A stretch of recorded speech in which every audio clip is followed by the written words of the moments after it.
Petrol डिझेलची साठेबाजी करू नका असं आवाहन मुख्यमंत्री देवेंद्र फडणवीसांनी जनतेला केलेलं आहे। काही ठिकाणी निश्चितपणे तणावाची परिस्थिती आहे असं फडणवीस म्हणाले।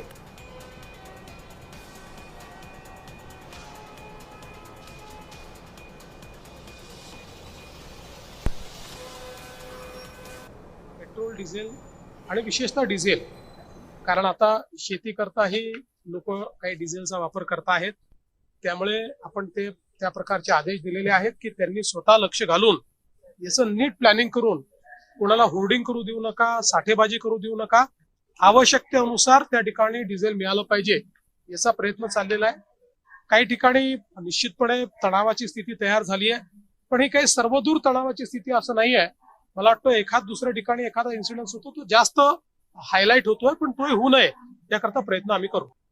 डिझेल पेट्रोलचा जो आहे साठा आपला वाढलाय, आपण त्यांना जास्त उपलब्ध करून देतो आहोत। कुणी कॅन्स वगैरे भरून घेऊन जाऊ नये, पिंप वगैरे भरून ठेवू नये। साठा असा प्रत्येकाने करण्याचा प्रयत्न केला तर मग त्याची टंचाई निर्माण होणार। अर्थात हे जर थांबलं नाही तर आणखीन वेगळे काय आपल्याला उपाय करता येईल हे पाहावं लागेल।